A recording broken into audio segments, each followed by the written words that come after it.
은혜 받으실 하나님의 말씀 고린도후서 8장 6절에서 9절이 되겠습니다.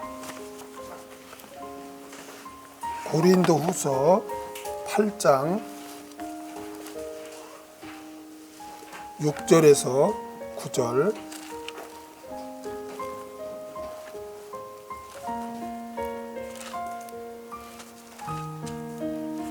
제가 봉독해 드리겠습니다. 이러므로 우리가 디도를 권하여 너희 가운데서 시작하였은즉 이 은혜를 그대로 성취케 하라 하였노라. 오직 너희는 믿음과 말과 지식과 모든 간절함과 우리를 사랑하는 이 모든 일에 풍성한 것 같이 이 은혜에도 풍성하게 할지니라. 내가 명령으로 하는 말이 아니요 오직 다른 이들의 간절함을 가지고 너희의 사랑의 진실함을 증명코자 함이로라. 우리 주 예수 그리스도의 은혜를 너희가 알거니와 부유하신 자로서 너희를 위하여 가난하게 되심은 그의 가난함을 인하여 너희로 부욕케 하려 하심이니라. 아멘. 사랑의 진실을 증명하는 연보, 사랑의 진실을 증명하는 연보라는 제목으로 같이 말씀을 나누고자 합니다. 사도 바울은 환난과 극한 가난 가운데서도 풍성한 구제헌금을 한 마게도냐의 지역의 교회들을 고린도 교회 성도들에게 이렇게 모범으로 이렇게 소개를 했습니다. 그리고 오늘 본문에서는 고린도 교회 성도들로 하여금 예루살렘 교회 성도를 위해 구제 헌금에 적극 동참할 것을 그렇게 또한 권면합니다. 6절. 이러므로 우리가 디도를 권하여 너희 가운데서 시작하였은즉 이 은혜를 그대로 성취케 하라 하였노라. 사도 바울은 마게도냐에 있는 교회 성도들이 연보에 대한 모범을 보여주었음을 이렇게 언급한 후에 고린도 교회 성도들에게 연보를 이렇게 권면하고 있습니다. 여기서 우리가 깨달을 점은 우리 그리스도인들은 본을 받는 자들이라는 거예요. 우리 그리스도인들은 본을 받는 자들이에요. 바울이 마게도냐 지역의 교회들의 성도들의 본을 이렇게 언급한 다음에 이제 고린도 교회 성도들에게 너희가 헌금, 구제 헌금을 연보를 할 것을 이렇게 권면하고 지금 있는 것입니다. 우리 그리스도인들은 어떤 자들인가? 성경에서는 여러 가지로 표현하고 있지만 본을 받는 자들이라는 거예요. 우리들은. 예수님께서는 이 세상에 오셔서 저와 여러분들에게 본을 보여주신 줄로 믿습니다. 또 많은 믿음의 선진들이 또한 우리들에게 믿음의 본을 보여주었습니다. 그러므로 우리 그리스도인은 예수 그리스도와 또한 믿음의 선진들을 우리가 본받아야 할 줄로 믿습니다. 아멘. 우리는 항상 본받는 자들이에요. 특히 세상에서도 훌륭하고 신실한 사람들, 또 성실한 사람들, 우리가 그런 사람들도 이렇게 본받아라고 가르치잖아요. 그래서 위인전, 이렇게 위인들을 보고 본받아라고 위인전도 이렇게 서점에서 내고 그렇지 않습니까? 세상 사람도 이렇게 본받을 것을 권면하는데 우리 그리스도인들은 어떻겠습니까? 우리 그리스도인들은 그냥 사는 자들이 아니라 우리는 본을 받고 그 본을 따라서 우리는 사는 자들이에요. 아멘. 고린도전서 11장 1절을 한번 보겠습니다.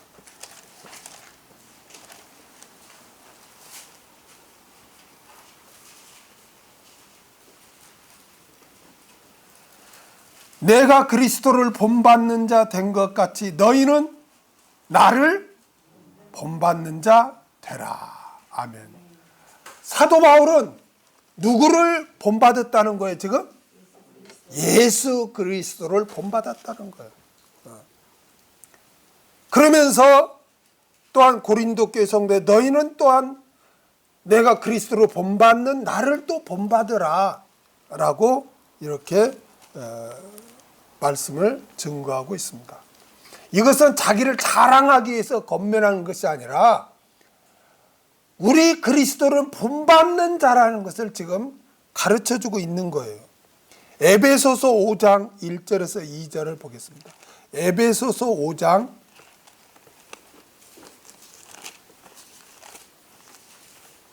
1절에서 2절. 그러므로 사랑을 입은 자녀같이 너희는 하나님을 본받는 자가 되고 그리스도께서 너희를 사랑하신 것 같이 너희도 사랑 가운데서 행하라. 그는 우리를 위하여 자신을 버리사 향기로운 제물과 생축으로 하나님께 드리셨느니라. 아멘. 우리는 정말 하나님을 본받는 자가 돼야 돼요. 아멘. 하나님을 본받는 자가. 한 구절만, 이외에도 많지만 베드로전서 2장 21절을 한번 보겠습니다. 한 구절만 더 보겠습니다. 오늘 본받는 것이 주제가 아니니까 다 찾아볼 수 없고 베드로전서 2장 21절.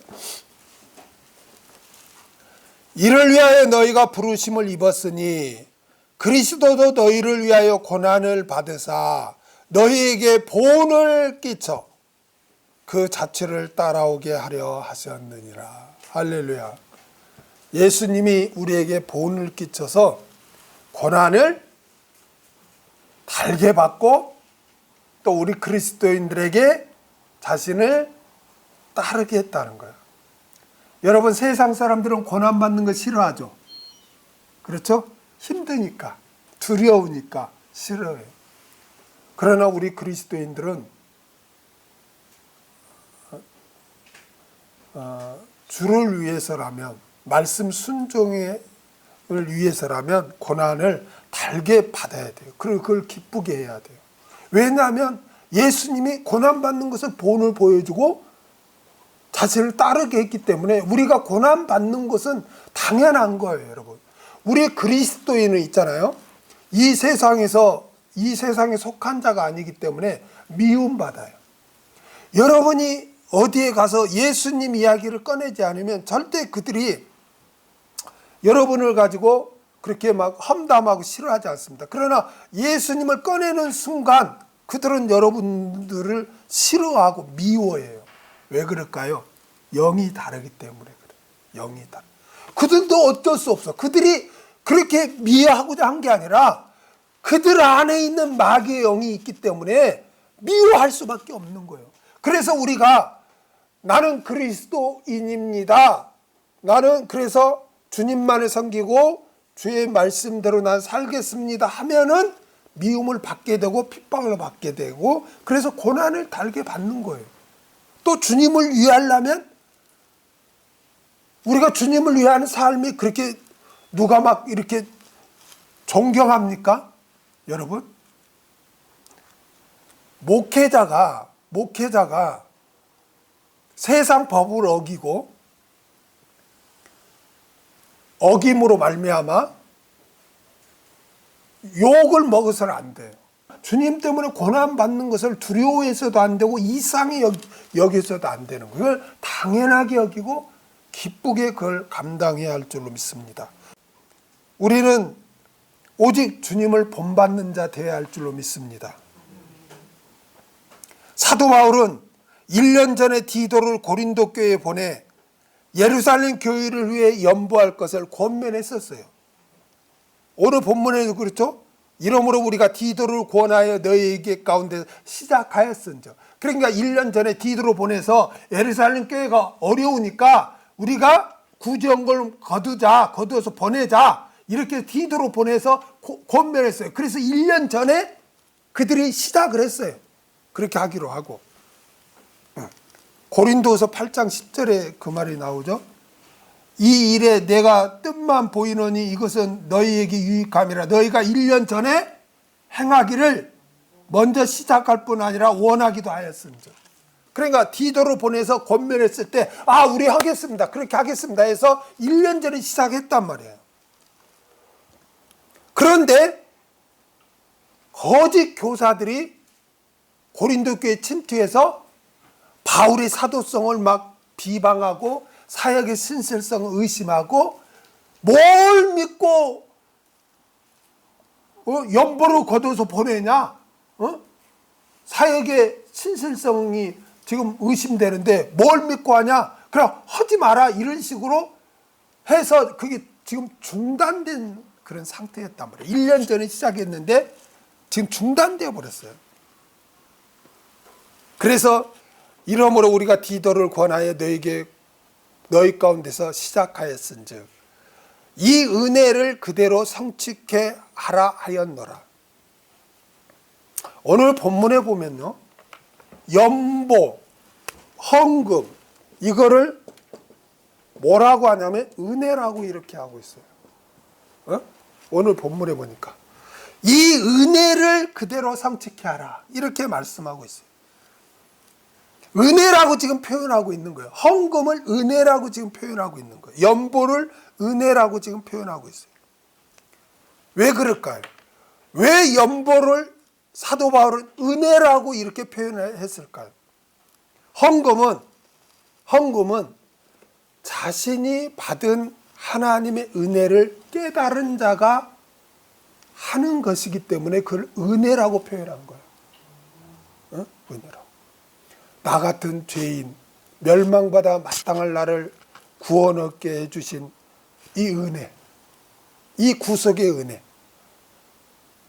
정말 내가 갈 바를 알지 모르고 내일 일이 어떻게 될지 모르고 앞으로 어떻게 헤쳐나갈지 모를 나를 하나님께서 도와주시고 역사하셔서 이렇게 또 돕는 은혜를 베풀어 주신 그 은혜, 그 은혜를 바울이 고백한 것처럼 나의 나 된 것은 하나님의 은혜라. 이렇게 깨달은 자가, 이 은혜를 깨달은 자가 하나님 앞에 예물을 드리기 때문에 하나님 앞에 드리는 연보, 예물을 은혜다라고 지금 바울은 그렇게 표현하고 있는 것입니다. 그렇기 때문에 우리가 하나님 앞에 예물을 드릴 때는 그저 마지못해 형식적으로 그냥 그냥 내니까 그렇게 낸다고 그렇게 하면 안 되고, 죄인이었던 멸망받은 나를 구원해 주신 은혜를 기억하고 또 한 주간 한 달간 나를 보호해 주시고 인도해 주신 그 돕는 은혜를 기억하면서 그 은혜에 감사하며 감격하며 하나님 앞에 드리는 것이 바로 그게 헌금이요, 그게 연보인 거예요. 아멘. 형식적으로 의미 없이 내는 게 아니에요. 하나님의 은혜를 기억하는 자가 낼 수 있는 게 예물. 그래 우리가 하나님의 예물을 드릴 때는 항상 나에게 은혜를 베풀어 주신 하나님을 기억해야 되는 거예요. 그럴 때 내가 감사히 하나님 앞에 드릴 수 있는 것이고 감격하며 드릴 수 있는 거예요. 왜 예물을 하면서 감사가 없고 감격을 못합니까? 하나님이 나에게 베풀어 주신 은혜를 기억하지 않으니까 그래요. 기억하지 않으니까. 기억하지 않으니까 내 노력으로 내가 의지로 내가 살아왔는데 내 것을 내네? 그러니까 이거 손해 아니야? 그러니까 억지가 되는 거고 은혜가 없는 거예요. 그러니까 우리가 항상 예배를 드리거나 하나님 앞에 예물을 드릴 때는 항상 하나님 앞에 나올 때는 그동안에 하나님께서 베푸신 은혜를 우리가 기억해야 돼. 그럴 때 주님 앞에 나올 때, 야, 하나님이 나를 이렇게 보호해 주시고 인도해 주셨구나, 이렇게 하나님 앞에 경배해 드릴 수 있도록 하나님이 이렇게 나한테 역사해 주셨구나 하고 감사하고 감격함으로 예배당에 나와서 예배를 드리는 거지. 그 은혜, 뭐 내가 노력해서 내가 한 주간 살았는데, 뭐 내가 한 달간 내 뭐 아이디어로 노하우로 내가 살았는데, 그러니까 하나님 앞에 은혜도 없으니까 그냥 적선하는 식으로 그냥 아까워하면서 내 것을 드리는 식으로 그렇게 예물을 드리면 그거는 신성 모독이에요, 여러분. 그러면은 예물 드리면 안 되는 거야. 그래서 바울은 연보를 은혜다 이렇게 표현했어요. 은혜다. 왜 우리가 하나님 앞에 예물을 드리는가? 하나님이 나에게 베푸신 은혜를 기억하고 감격하며 드리는 것이다. 너희들은 내가 너에게 베푼 은혜를 기억해라.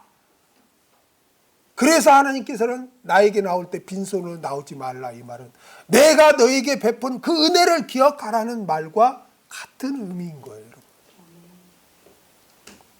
그래서 바울은 이 은혜를 그대로 성취케 하라. 너희가 1년 전에 연보를 시작하다 멈췄는데 너희에게 베푸신 하나님의 은혜를 기억하고 이 은혜를 연보를 다시 해서 완성시켜라 라고 지금 권면하고 있어요. 그 다음에 7절. 오직 너희는 믿음과 말과 지식과 모든 간절함과 우리를 사랑하는 이 모든 일에 풍성한 것 같이 이 은혜에도 풍성하게 할지니라. 오늘 본문의 믿음은 피스토스예요. 믿음, 피스토스.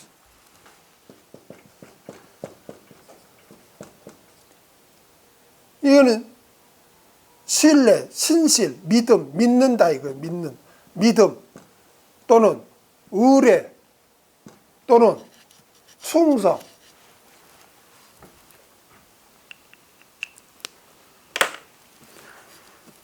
예수님이 나의 구세주가 되시고 하나님 아버지가 나의 창조주가 되시고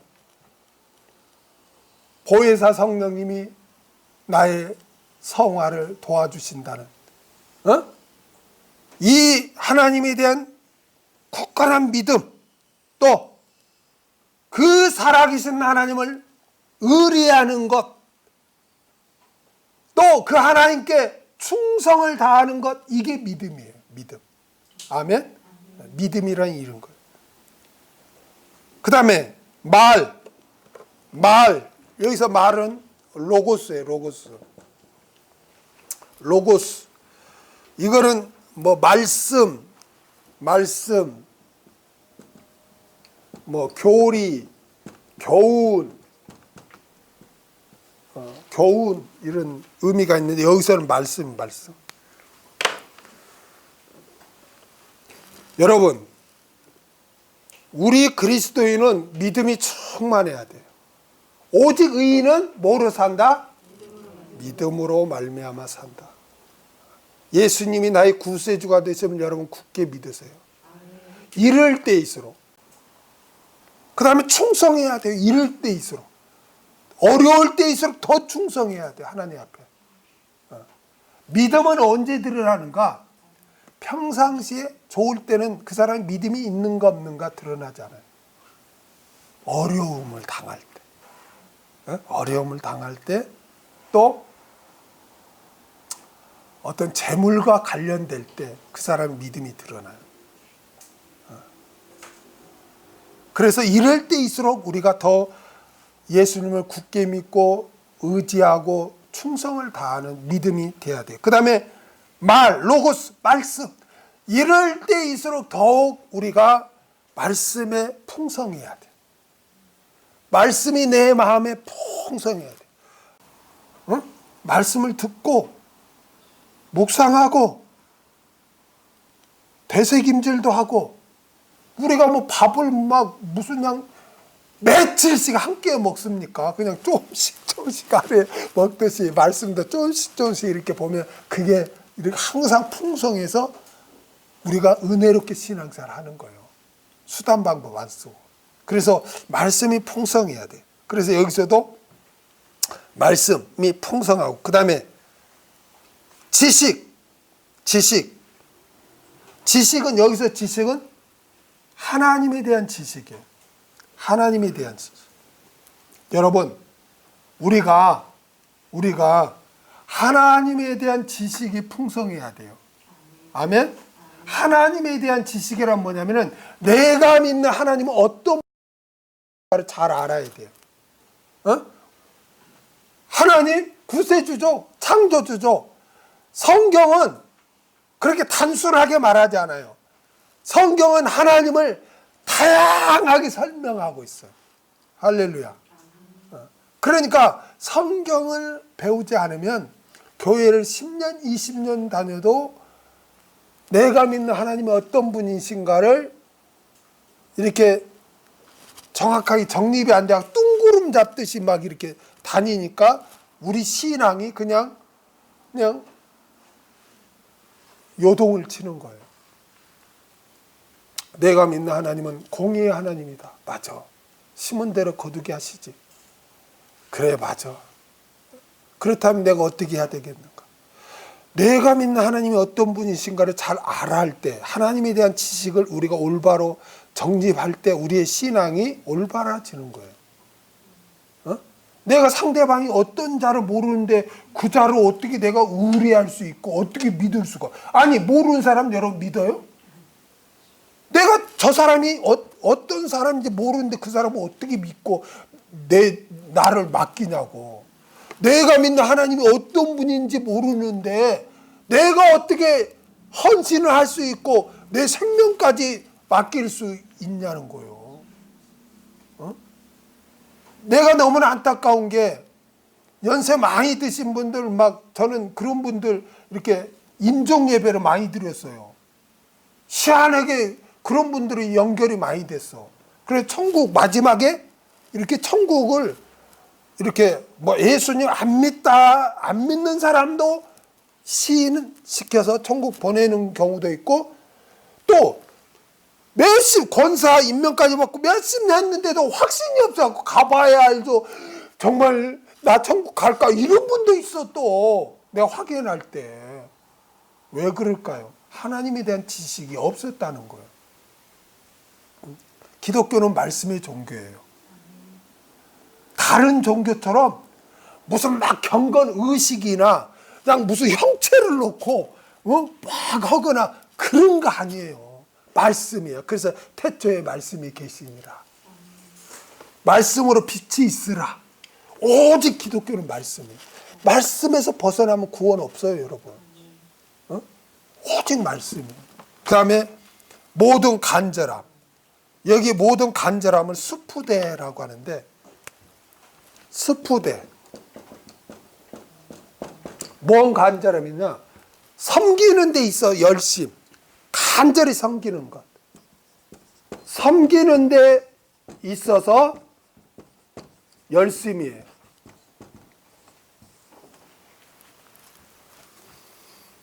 그러니까 우리가 하나님을 섬겨도 간절함으로 아주 열심히 우리가 신앙생활을 해야 되는 거예요. 마지못하면 안 돼요. 열심히 하나님을 섬겨야 돼요. 열심히 하나님을 사랑하고 열심히 순종하려고 하고 열심히 뭐든지. 그 다음에 사랑. 이 사랑은 아가페. 무조건적이고 희생적인 사랑이에요. 그런데 여기서 사랑은 어떤 사랑이라고 했냐면 우리를 사랑하는 그랬죠. 우리를 사랑하는. 그러니까 하나님의 일꾼을 사랑하는 것을 말해요. 그러니까 고린도 교인들은 사도 바울을 사랑하는 게 풍부했다는 거예요. 여러분, 우리는 있잖아요. 형제를 사랑하는데 풍성해야 돼요. 나와 관계된 사람을 사랑이 풍성해야 돼요. 항상. 아멘? 그러면 그래 풍성하려면 어떻게 해야 돼요? 성령님의 도우심을 받아야죠. 성령의 열매가 사랑이잖아요. 그렇죠? 그래서 성령의 도우심을 받고 내가 사랑할 때 그의 원수까지도 사랑할 수 있는 거예요. 그러지 않고 인간의 내 의지로 사랑하려면 원수를 우리가 어떻게 사랑합니까? 남편 미워 죽겠는데 뒤통수만 봐도 갈기고 싶은데 어떻게 사랑이 하겠어? 그냥, 성령님 도와주세요. 나는 부족합니다. 성령님 충만해서 사랑이 나에게서 흘러넘쳐서 나와 관계된 사람 다 품어버리게 해주옵소서. 그럴 때 용납이 되고 긍휼히 여기고 되는 거예요. 그게. 그건 인간 내 의지의 사랑 갖고는 안 돼요. 아멘? 성령의 도우심으로 그 사랑을 할 수 있어요. 그래서 고린도 교인들은 우리를 사랑하는, 그러니까 하나님의 일꾼 바울을 이렇게 사랑하는 일에 풍성해졌다는 거예요. 근데 그거는 성령의 역사로 그렇게 될 수 있는 거죠. 아멘. 고린도 교인들은 이 모든 일에 어떻게 했어요? 이 모든 일에 풍성했어요.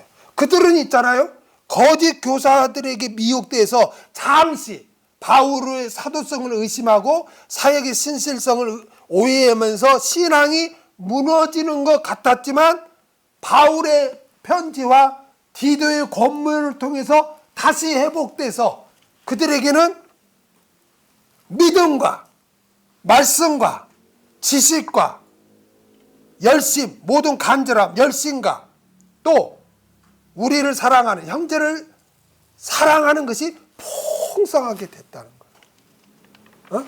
이제 그렇게 됐다는 거예요.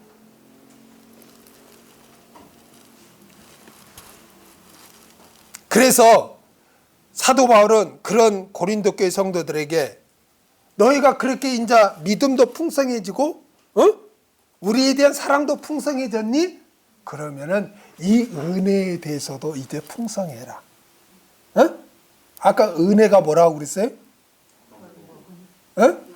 연보로 은혜라고 표현했잖아요. 그러니까 이 예루살렘 교회를 돕는 구제연금 연보에 대해서도 이제 너희가 뭐해져라? 풍성해져라고 지금 이렇게 권면을 했습니다. 그 다음에 8절. 내가 명령으로 하는 말이 아니요 오직 다른 이들의 간절함을 가지고 너희의 사랑의 진실함을 증명코자 함이로라. 내가 명령으로 하는 말이 아니요. 바울은 사도로서 고린도 교회의 성도들에게 명령할 수 있는 그런 권세가 있어요. 그런데 바울은 있잖아요, 바울은 이 연보에 대해서는 내가 명령을 하지 않는데요. 연보는 명령으로 하는 게 아니에요.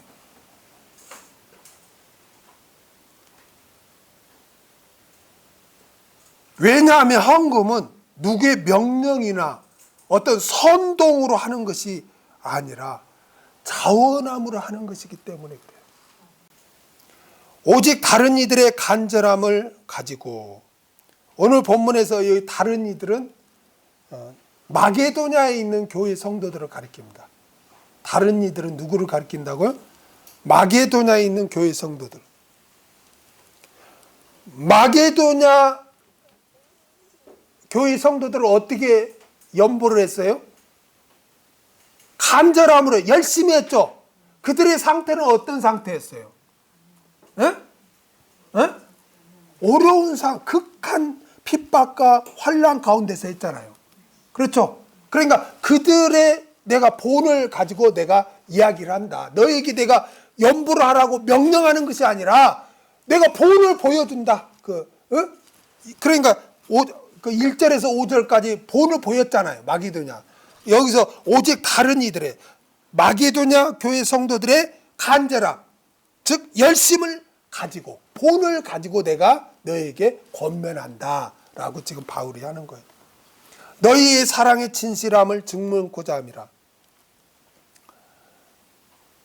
부족한지 부족하지 않은지를 비교해 보면 알겠죠. 그렇죠?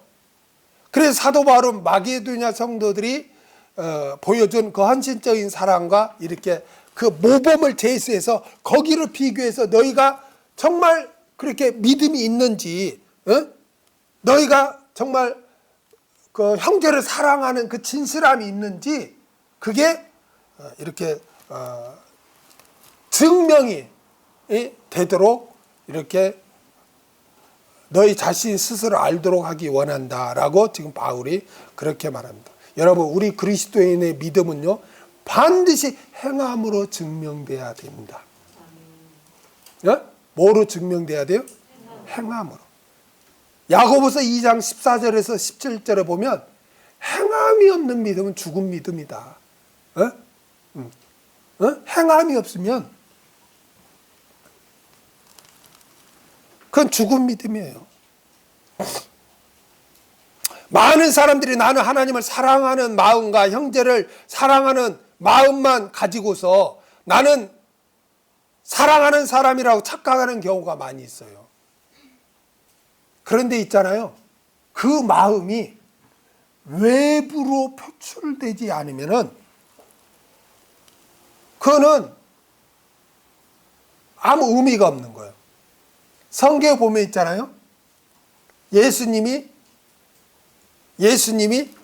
무화과나무를 저주하시죠. 그렇죠? 왜 무화과나무를 저주했을까요? 잎은 그냥 넓적넓적하고 그냥 푸르고 왕성한데 뭐가 없어? 열매가 없어. 열매가. 여러분, 우리가 왜 하나님께 예배 때마다 빈손으로 나지 말라고 예물을 드리라고 했을까요? 사람들은 돈을 최고로 여기거든요.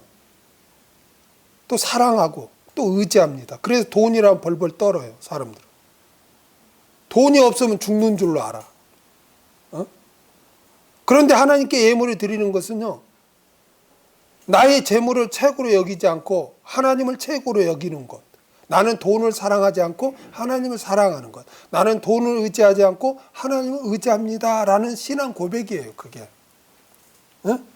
그래서 주님이 뭐라고 말하냐면, 신앙 고백을 주님은 뭐라고 말했냐면, 누가복음 16장 13절 한번 보세요.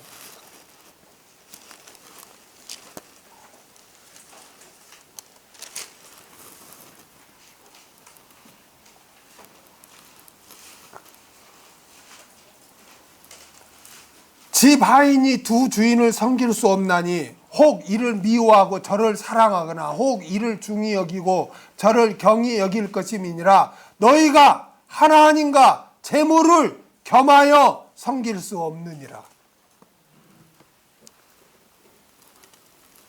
내가 예물을 드리는 행위는 하나님께 대한 사랑의 진실성을 증명하는 것이 되는 거예요, 여러분.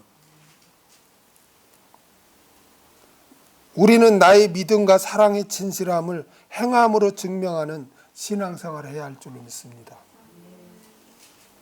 9절. 우리 주 예수 그리스도의 은혜를 너희가 알거니와 부유하신 자로서 너희를 위하여 가난하게 되심은 그의 가난함을 인하여 너희로 부욕케 하려 하심이니라.